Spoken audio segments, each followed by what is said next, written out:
Hey, it's Ella. Thank you for being here with me. And once again, I missed a day. Oops.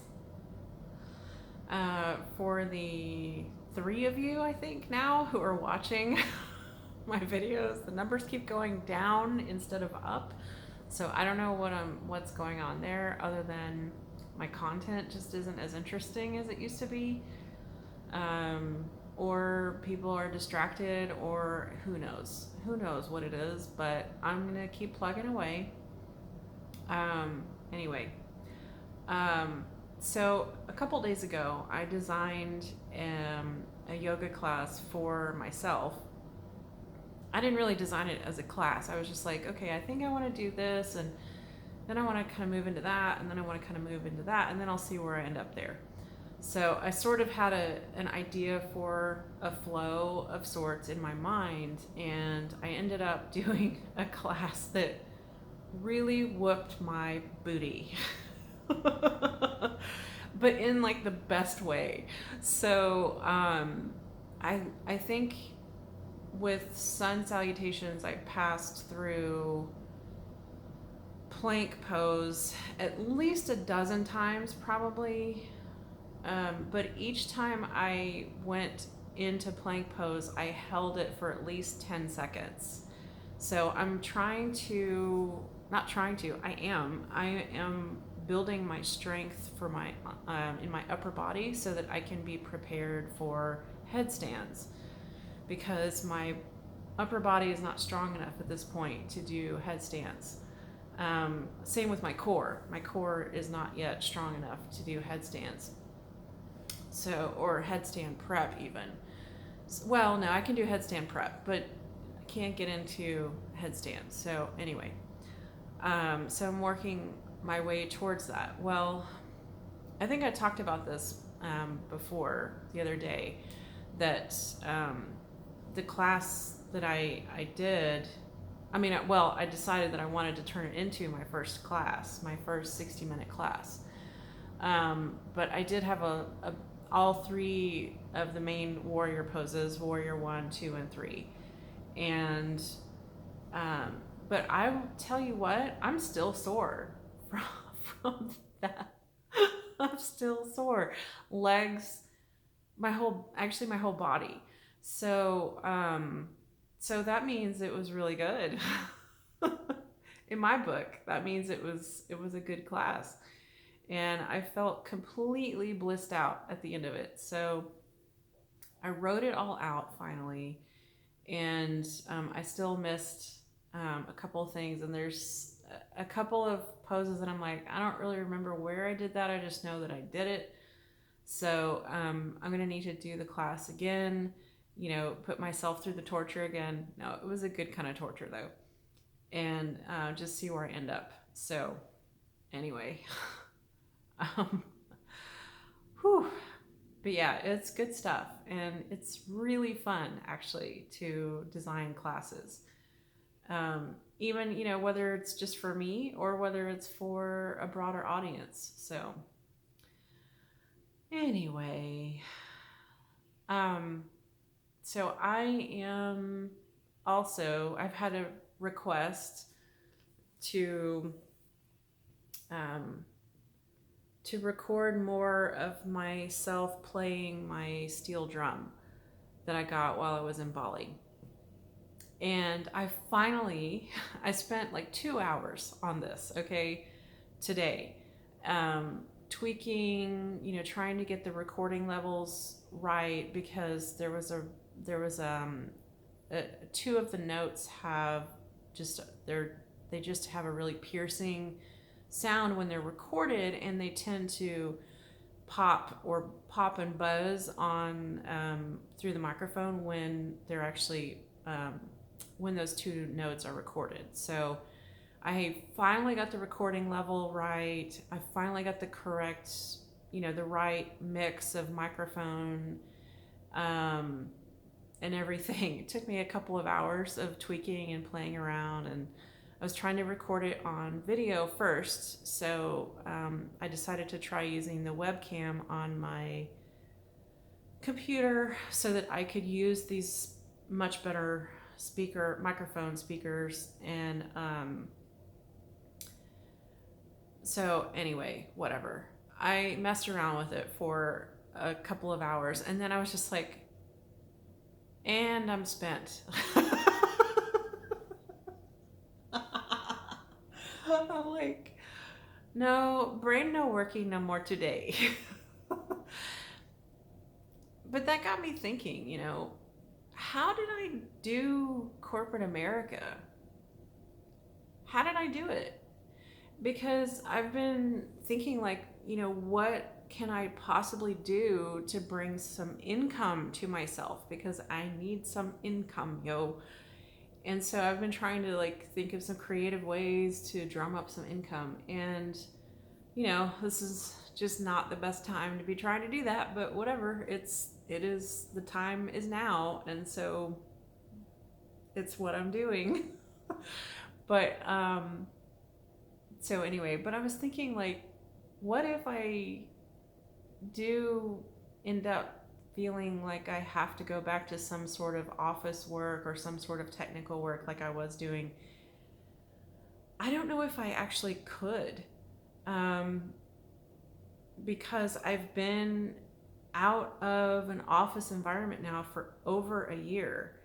And when I left the office environment before, it was because I had a nervous breakdown. So because I was over limit, there are many reasons, many things that led up to the breakdown.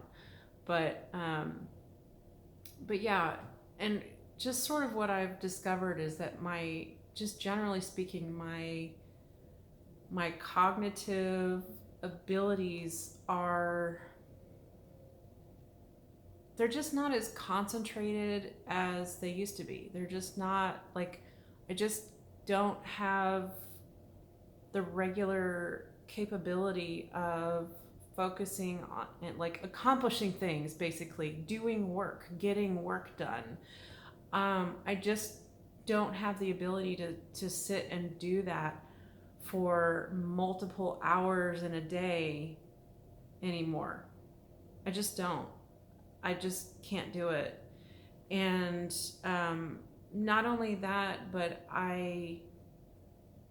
never mind that I desperately do not want to do it, but it's like even things that I am interested in doing. Like, I was really interested in figuring out this recording the drum. And even that, like, I was really interested in it. I was very focused. And even that, like, I still hit my limit at about 2 hours. And I was just like, I just can't anymore. So, then I took a nice long break and, ate a little chocolate because chocolate makes everything better. And, messaged with a friend, fed the dogs, made some tea, and so now I feel like, okay, well, now I'm like, okay, now I can record my video for the day. But it's like, I really wouldn't be able to do stuff like that for, let's say, 4 to 6 hours a day. Let's say 6 hours a day. Let's just put it out there. 6 hours a day or for 5 days a week. I just don't have that capability anymore.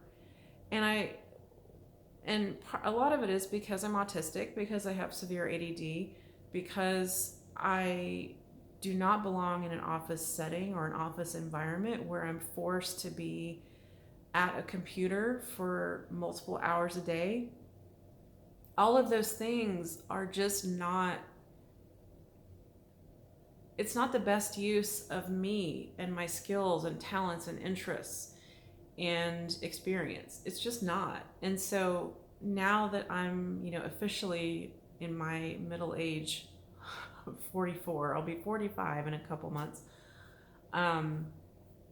It's like my whole being just literally can't fake it anymore.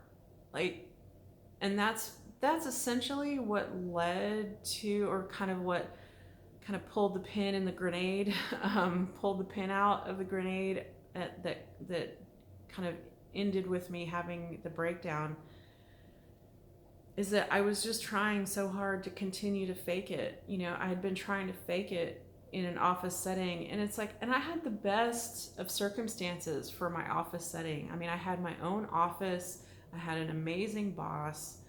You know, I was given a lot of autonomy, which were all things that were very beneficial for me.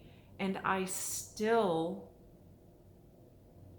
just hit a wall, and I just couldn't do it anymore because my whole being was like, there is something else that I need to be doing, and this ain't it. So anyway, so basically going through that experience last year really, and it's not the first burnout that I've had either. It's like the 7th or 8th burnout that I've had, by the way. I've been having burnouts about every 18 months to 2 years for basically almost my entire career. And I couldn't figure out why. It's like, well, now I know why at least.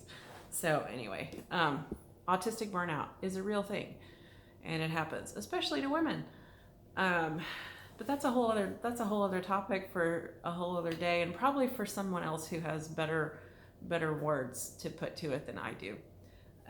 All I can really talk about is my own personal experience, but there is actually quite a bit of science behind it. So anyway, all that being said, so when it comes to doing things like, you know, working on a computer, trying to work on my website, for example, trying to organize things, you know, within the confines of online, computer, etc., I just have such a very limited capacity. And so I'm just trying to be mindful and remember that, and also that pushing myself to try and do more and accomplish more does not work. Not only does it not work, but it's actually quite detrimental to me. You know, maybe not in the moment, but the next day, 2 days after that, 3 days after that, when like I can't get out of bed, basically, because I'm just like, my brain is goo. So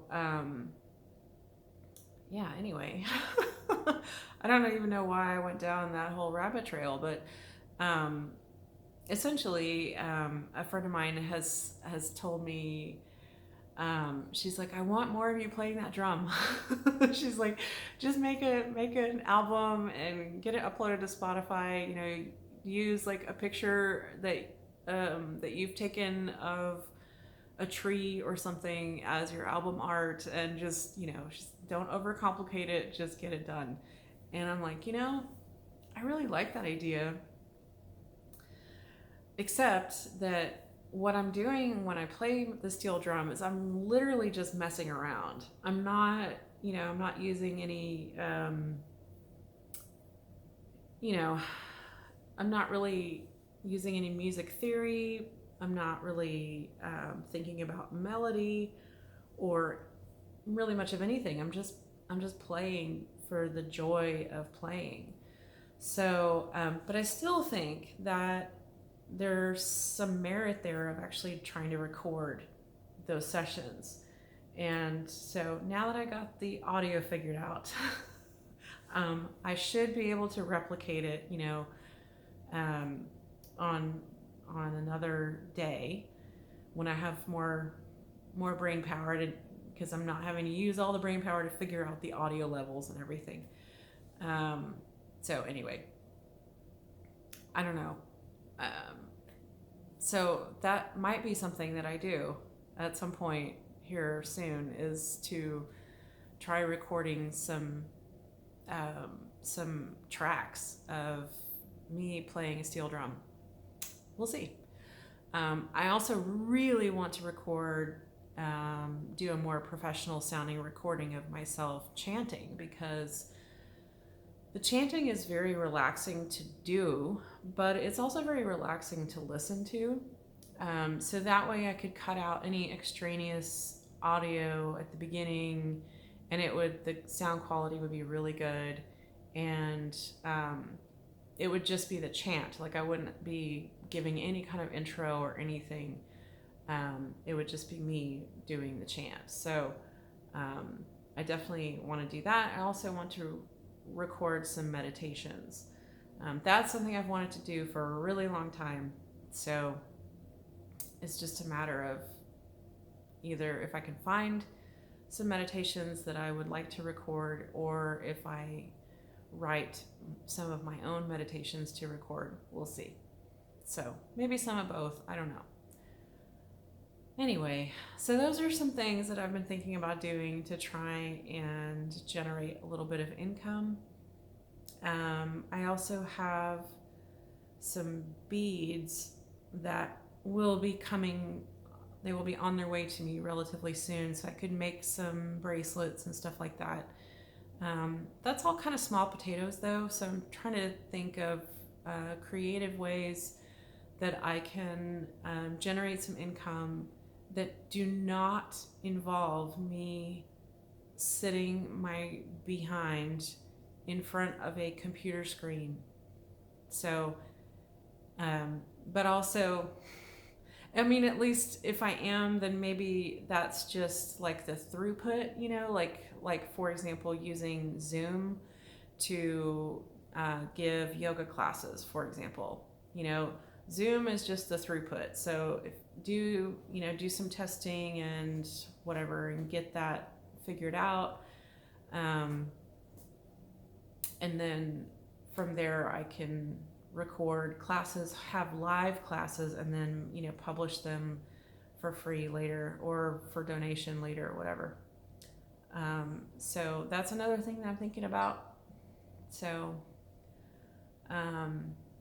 one of the things that I do a lot is that I end up thinking through a lot of potential things, and then I never end up doing any of it because I get lost and so mired in all of my thinky thoughts, and then I never end up actually executing. So, but that's part of my personality, is that I love to talk through all the possibilities. I like to explore all the possibilities. And then I would really love to just hand it off to someone else to execute it. So, if you're in business for yourself, it doesn't really work that way. So, anyway, self-compassion. It's just, I'm aware that this is what I do. So, I'm working through it, and I'm doing the best I can do. We're all doing our best, I think. I really believe that everyone is doing their very best. I really believe that. It has actually helped me to reframe so many situations and so many interactions. If I can just reframe, if I can just take a breath basically and recognize, what? They're doing the very best they can do. And it's not what I would do in their shoes, but they're doing their best. So, okay, all right, and then let it go. So it does help a lot to reframe other people's behavior, decisions, actions, words, etc. with they're doing their very best. And in some situations, it's really sad. Like, it's deeply sad to me that, oh man, this person is doing their very best right now, and it's really sad that that's their best right now, And that comes from, I'm thinking of someone in particular, that comes from love, because I know it's like, I'm thinking of someone in particular. It's like, I know that they could do so much better. I know that they have the capacity and the ability to do so much better than what they're doing right now. That also means that they would have to actually think more highly of themselves than what they are actually feeling and thinking towards themselves right now. And that's hard. It's hard to love someone and just witness things that they're doing to themselves and to others that are hurtful, detrimental, harmful, negative, and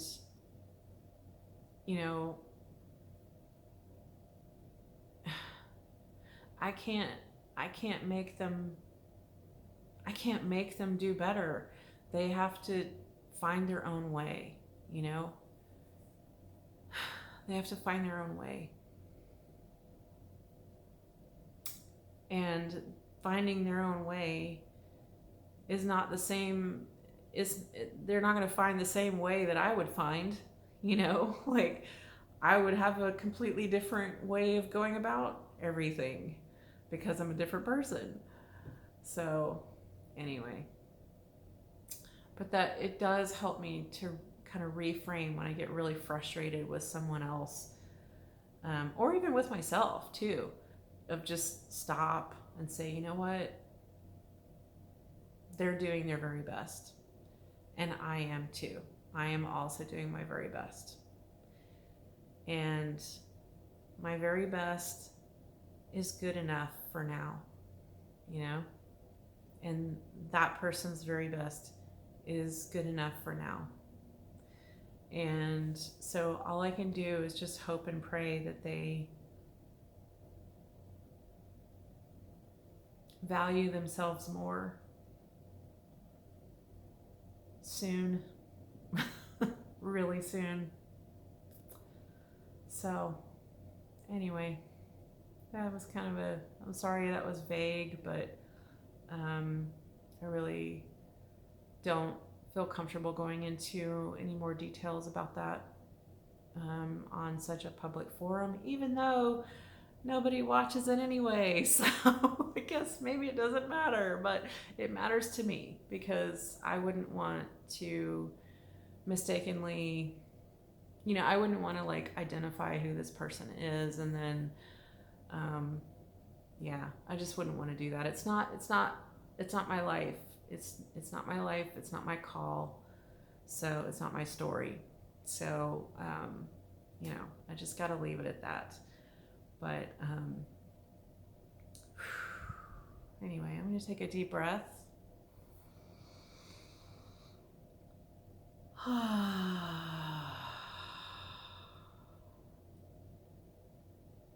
Okay, that's better. Whew. So I'm really curious as to how everybody is surviving the shelter-in-place orders, the quarantine orders, if you are abiding by those, if you have to leave your home because you are an essential employee. So I'm curious how everybody is dealing with all that. I seem to have my up days and my down days. Yesterday, by the way, I meant to speak to this. Yesterday, I was so exhausted that I ended up sleeping a lot. I just had a very low energy day yesterday.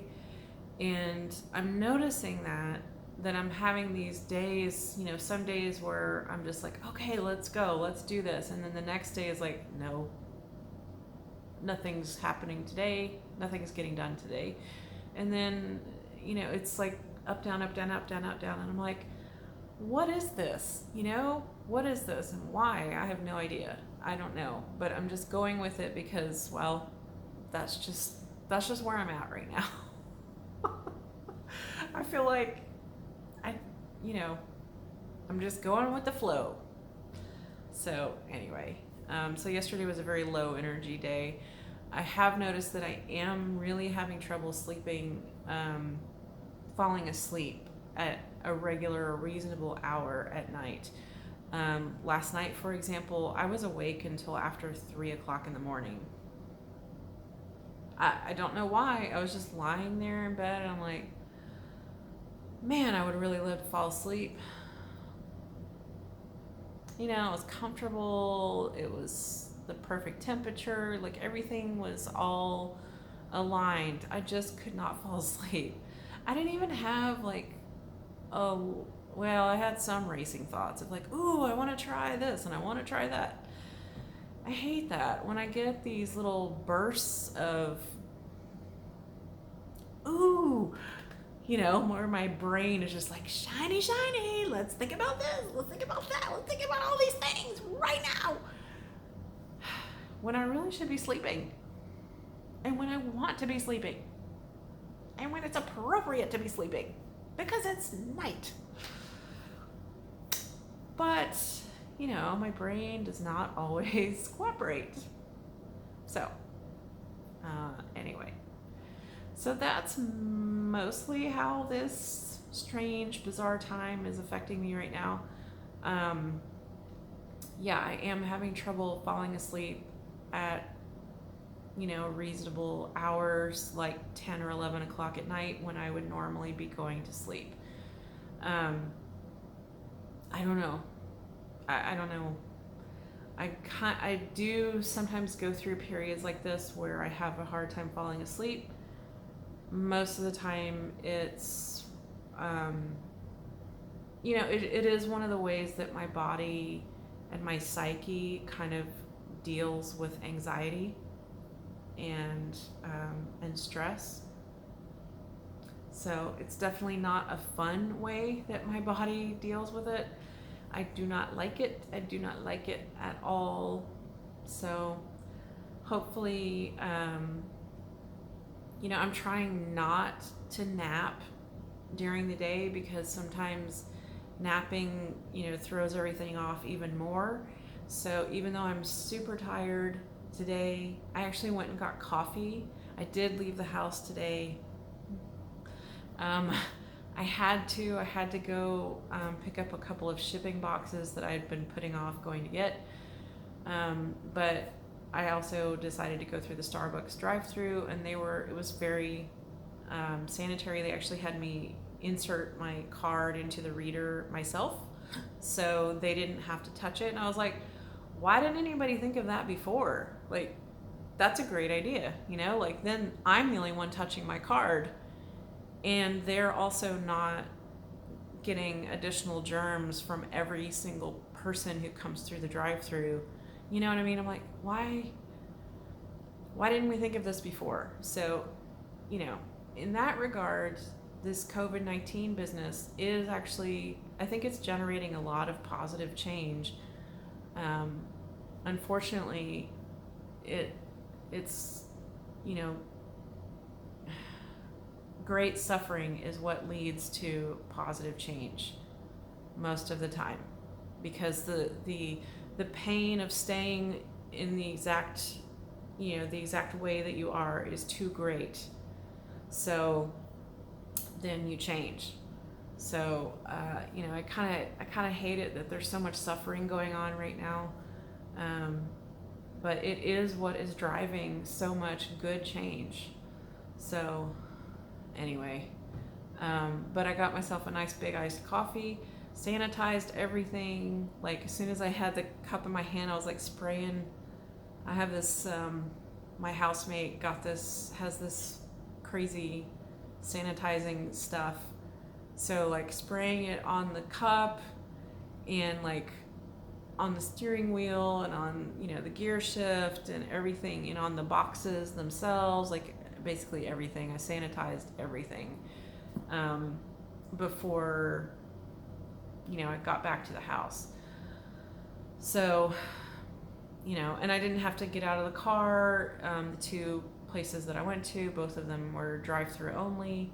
So, it just helps to cut down on potential contact. And so I had no contact with other humans, no contact that was even remotely close enough to try and transmit anything. And plus the added benefit of me being inside my vehicle. So, anyway, but it did feel like I was breaking the rules by going out in my car. I mean, I take the dogs for walks, at least twice a day. So, but this felt different. It really felt like I was doing something really wrong and really bad. So, and I have been doing everything in my power to not have to leave the house in my vehicle and actually go somewhere. Especially as we learn more about COVID-19 and just how easily it is transmitted to other people. And, in case this happens to be your first video of mine that you're watching, since I don't have any income and I don't have any health insurance and I do have chronic asthma, it would be very bad for me to actually contract COVID-19. So I have one of my closest friends lives in New York State, and she has it, and she has pre-existing conditions that very adversely affect her immune system, especially her lungs. And she got COVID-19, and I think she's on like day 5 or 6, something like that, of the virus and of actually having full on symptoms. And she's very sick. She has amazing medical care. She has a great doctor. She has lots of us in a very strong community who are sending her healing, praying, lighting candles, doing vigils, things like that to help, raise the vibration and send her healing energy. So, but she does have medical care, and here I am in a city where I've only been here for essentially 2 months because I was in Bali for a month.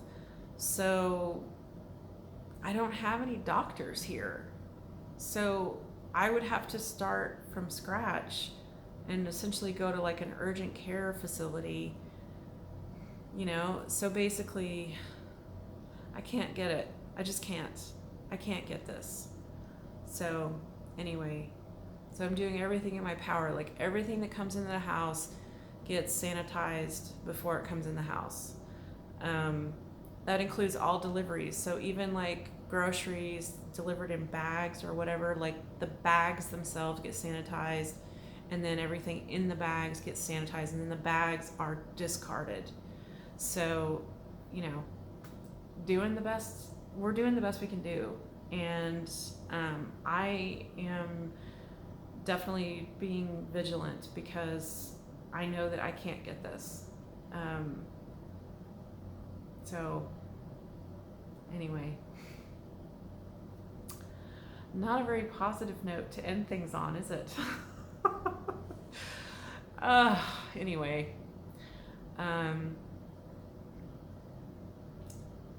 I think that we're all just doing the best we can do, and really all I can say is keep going, hang in there. Oh, it sounds so cliche, doesn't it? That's what I've got for you on a Friday afternoon. Cliches. Anyway, on a more serious note though, anyone who ever watches this, I want you to know that I love you. Keep going. It's worth it to stick around here. It is worth it. It's really hard sometimes to be here, but it is absolutely worth it. Your presence is worth it. You are worth staying here. You are worthy of being here, and we need you. So please hang in there. And thank you so much for being here with me. And I'll see you tomorrow.